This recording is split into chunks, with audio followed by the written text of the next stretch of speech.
नागपूरचा अक्षय किनेकर होणार सहाय्यक कमांडर। यूपीएससी परीक्षेत त्यांना देशात 329वी क्रमांक मिळाली आहे। अक्षय किनेकर यांच्या यशाचे सर्वत्र कौतुक होत आहे। नागपूरचा हा अक्षय किनेकर आता सहाय्यक कमांडर म्हणून नियुक्त होणार आहे। अक्षय दिवाकर किनेकर यांनी यूपीएससी अंतर्गत central armoured police force (CAPF) परीक्षा उत्तीर्ण केली असून परीक्षेत त्यांना देशात 329वी क्रमांक मिळाली आहे। या अंतर्गत आता ते CAPF, BSF, Indo Tibetan border police, सशस्त्र सीमा बल किंवा सेंट्रल इंडस्ट्रियल सिक्युरिटी फोर्स यामध्ये असिस्टंट कमांडर म्हणून नियुक्त होणार आहे। YCC मधून अभियांत्रिकीची पदवी घेतल्यानंतर त्यांनी ऑफ झालेला IT कंपनीचा जॉब सोडून स्पर्धा परीक्षेची तयारी सुरू केली। विशेष म्हणजे कुठेही शिकवणी न लावता सेल्फ स्टडीने हे यश मिळविले आहे। यामुळे अक्षय यांच्या यशाचे सर्वत्र कौतुक होत आहे। अक्षय यांच्या आई अलका किनेकर या शिक्षिका असून वडील अमरावती येथील शिक्षण विभागातून निवृत्त झाले आहेत।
अक्षयजी, सर्वप्रथम तुम्हाला शुभेच्छा। तुम्ही यूपीएससी परीक्षा क्रॅक करत सहाय्यक कमांडर पदावर नियुक्त व्हाल। फ्युचर प्लॅनिंग काय आहे तुमचे भविष्यात?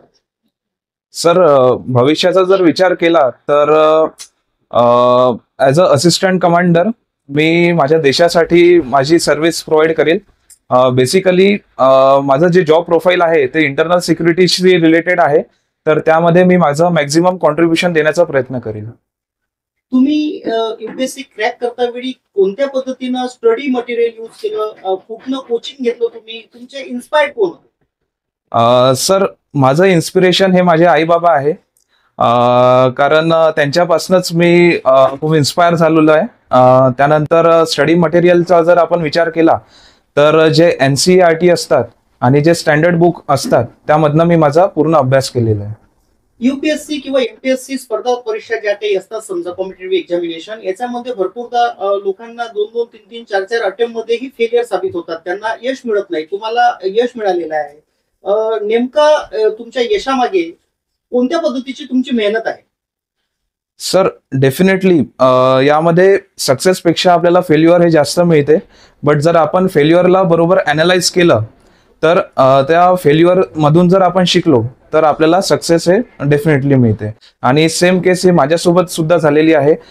पहिले 2-3 अटेम्प्ट मी फेल झालो, मी चुकलो, मी त्या चुकांचा अभ्यास केला आणि मग त्यामध्ये इम्प्रूव्हमेंट करून सर आज मी असिस्टंट कमांडर बनलेलो आहे। कोणत्या कोचिंग इन्स्टिट्यूट मधून तुम्ही कोचिंग घेतलेलं आहे? सर, या एक्झामसाठी स्पेशली मी सेल्फ स्टडीज केलेली आहे। अक्षयजी, तुमच्या परिवारामध्ये, कुटुंबामध्ये कोणी याच्या आधी यूपीएससी, एमपीएससी वगैरे कोणी स्पर्धा परीक्षा क्रॅक करत अधिकारी पदावर कोणी आहे का? तुम्हाला म्हणजे आपण अधिकारी बनावं असं कसं वाटलं तुम्हाला? सर, जर अधिकारी बद्दल जर विचारलं तर माझ्या परिवारामध्ये माझ्या पप्पांचे मोठे भाऊ हे शिक्षण विभागामध्ये मोठे अधिकारी होते, तर एक प्रकारे त्यांच्याकडनं मला इन्स्पिरेशन मिळाली. आणि सर मला वाटते की गव्हर्नमेंट सर्व्हिस हे सोसायटीला कॉन्ट्रीब्यूट करायचं एक चांगलं मीडियम आहे. आणि त्याच इन्स्पिरेशन थ्रू मी या फील्डकडे वळलेलो आहे. तुम्ही येणाऱ्या पिढीला, जनरेशनला काय संदेश देऊ इच्छिता? ही खूप चांगली फील्ड आहे. जर आपल्याला पब्लिक एक्सपोजर पाहिजे आहे, आपल्याला जर लोकांचे जर इमोशन, लोकांचे इम्पॅथी, लोकांचं जे बेसिक प्रॉब्लेम आहे त्याची जर जाणीव असेल तर आपण या फील्डमध्ये खूप चांगल्या प्रकारे कॉन्ट्रीब्यूट करू शकतो. अक्षयजी, सर्वप्रथम तुम्हाला शुभेच्छा. तुम्ही युपीएससी परीक्षा क्रॅक करत सहाय्यक कमांडर पदावर नियुक्त व्हाल. फ्युचर प्लॅनिंग काय आहे तुमचे भविष्यात? सर भविष्याचा जर विचार केला तर ॲज अ असिस्टंट कमांडर मी माझ्या देशासाठी माझी सर्व्हिस प्रोव्हाइड करेल. बेसिकली माझं जे जॉब प्रोफाईल आहे ते इंटरनल सिक्युरिटीशी रिलेटेड आहे, तर त्यामध्ये मी माझं मॅक्झिमम कॉन्ट्रीब्युशन देण्याचा प्रयत्न करेल.